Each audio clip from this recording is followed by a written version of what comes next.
Plein phare sur le mondial de l'automobile.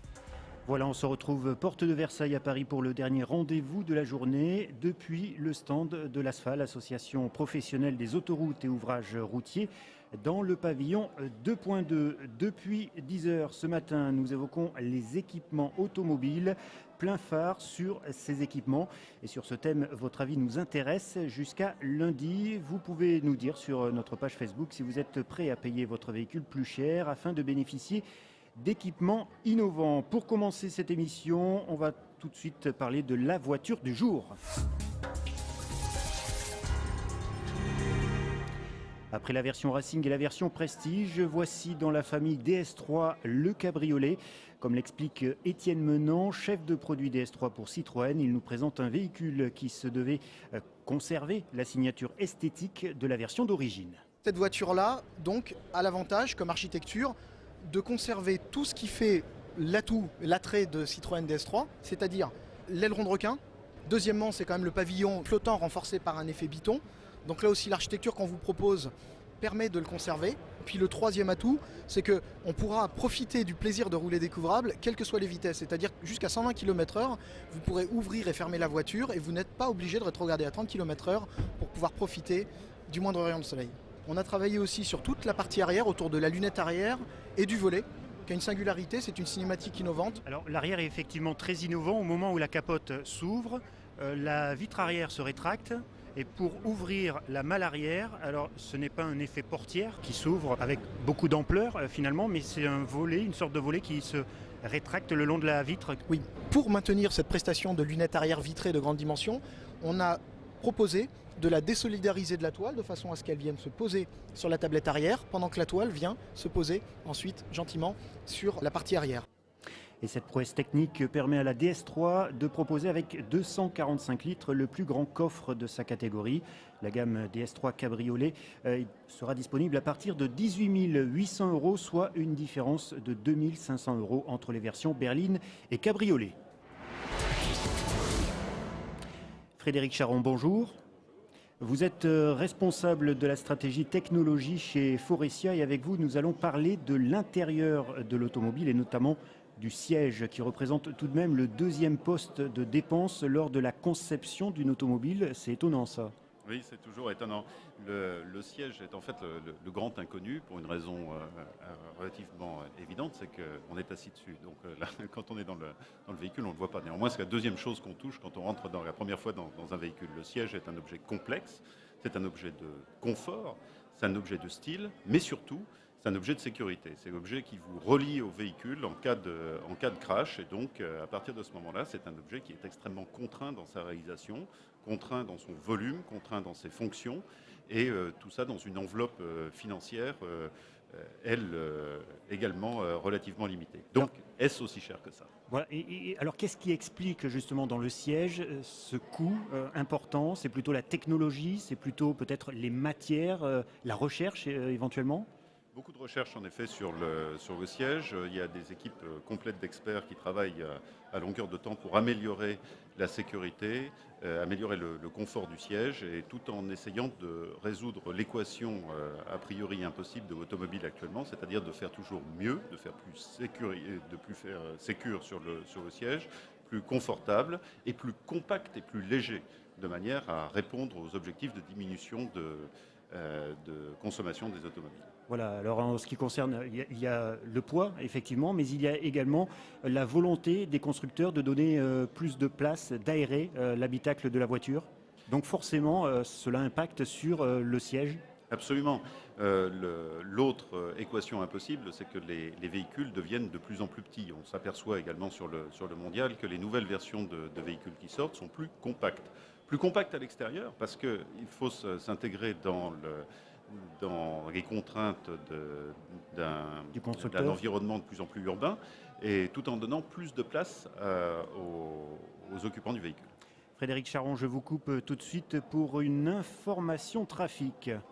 Avec un véhicule qui est en panne sur la bande d'arrêt d'urgence de l'autoroute A39 en direction de Genève et Lyon. C'est après le kilomètre 131. Redoublez d'attention en abordant ce secteur, d'autant que le dépanneur qui est déjà sur place vient de se faire arracher son rétroviseur par un véhicule qui est passé beaucoup trop près. Donc vous n'hésitez pas à vous déporter sur la voie de gauche A39 en direction de Genève et Lyon après le kilomètre 131. C'est peu après la sortie numéro 10. On en reparle sur Autoroute Info dans un peu moins de 10 minutes. Voilà, et en attendant, on continue de parler siège auto ainsi que habitacle, parce qu'un siège auto, ça s'évalue dans son environnement, c'est-à-dire l'habitacle. Absolument. Chez Forcia, nous sommes les premiers fabricants mondiaux de structures de sièges, mais également premiers fournisseurs de planches de bord et de panneaux de porte. C'est 8 millions de planches de bord par an et 20 millions de panneaux de porte, pour vous donner à peu près un ordre de grandeur. Donc on a absolument vocation à s'occuper de l'ensemble de cette fourniture dans une approche véritablement système, puisque chaque élément influe sur les autres en termes d'interactivité avec le conducteur et également en termes de qualité perçue sur l'ensemble de l'habitacle. Donc c'est ce à quoi travaillent nos experts. Alors concernant l'habitacle, et je vous coupe une nouvelle fois, enfin en tout cas je coupe cette conversation puisque maintenant c'est Chambéry qui nous demande la main. En effet, priorité à votre sécurité avec une palette assez grosse qui est en plein milieu des voies de circulation de l'autoroute A410. C'est dans le département de la Haute-Savoie pour ceux qui arrivent de Chamonix et de Bonneville et qui roulent vers Annecy. Cette palette se trouve après la sortie 19 de la Roche-sur-Foron dans un virage au kilomètre 141, 1 km avant d'arriver à la barrière de péage de Cruzeil. Il faut être prudent, kilomètre 141, l'autoroute A410, direction Annecy-Chambéry. Un événement à suivre sur Autoroute Info, bien sûr. Voilà, les informations se bousculent, mais pas de problème, on est bien assis, Frédéric Charon, pour évoquer les sièges. Et notamment, moi j'aimerais qu'on parle aussi de la texture. Comment ça se passe pour la définition des textures dans un intérieur d'automobile, aussi bien d'ailleurs pour le tableau de bord que pour la sellerie? Qui décide? Est-ce que c'est, là en l'occurrence Faurecia, qui propose, ou est-ce que ce sont des constructeurs qui ont des desiderata? Alors nous sommes de plus en plus force de proposition dans le domaine des matières et des textures et des couleurs à l'intérieur des véhicules. Nous avons des équipes de designers qui, dans le monde entier, aux États-Unis, en Asie et en Europe, sont en contact direct avec les constructeurs et permettent de faire la jonction entre le souhait du constructeur et la réalisation possible sur un siège en ayant des contraintes qui sont les contraintes habituelles de l'automobile, de qualité, de durabilité et de prix, de manière à rentrer dans l'équation financière du constructeur par rapport au modèle choisi. Alors comment ça se passe lorsque vous imaginez un intérieur d'automobile? Il y a l'habitacle, il y a les sièges. Ce sont des choses qui sont perçues dans un laboratoire. Il y a beaucoup de recherche en fait. Il y a beaucoup de travail qui se fait en réalité virtuelle. On a des outils qui permettent directement une immersion à l'intérieur du véhicule du futur. On travaille actuellement sur des véhicules qui vont sortir dans 2 ans et demi, 3 ans, et où en perception et en réalité virtuelle, on peut déjà se rendre compte de ce que sont les intérieurs. Mais on travaille énormément sur la perception des matériaux, sur cette science qui s'appelle l'haptique, qui est la science du contact et qui permet de vérifier si les matériaux vont avoir la cohérence et le niveau de qualité requis par rapport à la gamme du véhicule considéré, sachant que ceci se fait dans le haut de gamme, mais également dans toutes les gammes de véhicules et opérations qui a été menée. Prenons l'exemple sur les véhicules relativement accessibles que sont la nouvelle Citroën et la Peugeot 301 qui sortent, sur lesquels tout l'intérieur de l'habitacle a été conçu par Forcia. Alors évoquons aussi la technologie du siège qui a énormément évolué durant ces dernières années. Avant on avait un siège, il était à peine possible de le bouger, de l'avancer ou de le reculer. Le siège est devenu chauffant, puis vibrant en fonction des mouvements de la voiture. Et demain? Alors demain c'est assez intéressant parce que toutes ces interactions dynamiques que peuvent avoir le siège vont prendre une autre dimension, puisque le siège était auparavant totalement neutre. Il a, comme vous venez de le dire, été à la fois actif, puisqu'on lui a donné la possibilité de bouger, de s'adapter, réactif avec également la possibilité de donner des informations, et maintenant avec les aides à la conduite, maintenant que le GPS donne des informations sur ce qui se passe devant le véhicule, les yeux du véhicule, la capacité de se projeter dans ce qui va se passer dans quelques mètres, le siège va devenir également anticipant de ce qui va se passer sur la route, c'est-à-dire avoir la possibilité en termes de forme de se conformer à ce qui se passe devant. Virage à gauche, léger gonflement du bourrelet à droite de manière à assurer une tenue complète et éviter de glisser à l'intérieur du siège dans le virage et également de s'adapter au type de conduite, c'est-à-dire que vos auditeurs qui nous écoutent sur autoroute auront un siège qui se conformera à une conduite régulière et sans obstacle et dès qu'ils sortiront du réseau autoroutier pour arriver sur un réseau secondaire, le siège prendra une posture qui sera une posture beaucoup plus dynamique de manière à aborder les virages et les changements de vitesse et de rythme sur le véhicule. Ça, voilà. C'est demain et c'est chez Forcia. Voilà, et il ne manquait plus que ça. Le siège devient en plus intelligent maintenant. Merci Frédéric Charon. Je pense qu'après votre intervention sur notre antenne, nos auditeurs ne regarderont plus l'objet de soutien de leur séant de la même manière.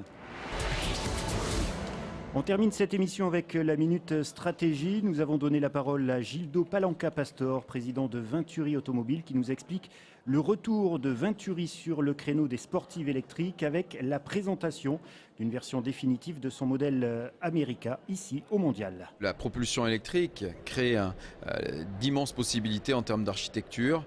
La Venturi America participe, et Venturi de manière plus globale, a participé à ce renouveau depuis très longtemps.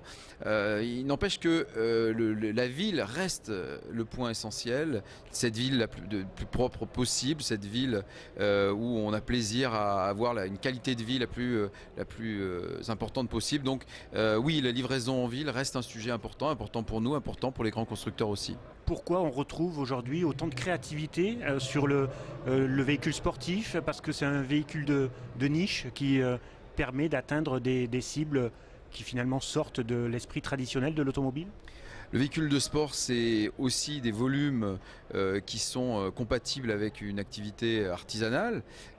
Voilà, c'est notre cas. Mais à côté de ça, de manière beaucoup plus industrielle, et c'est là où sont les marchés naissants, où sont les volumes. Donc nous travaillons toujours et très activement.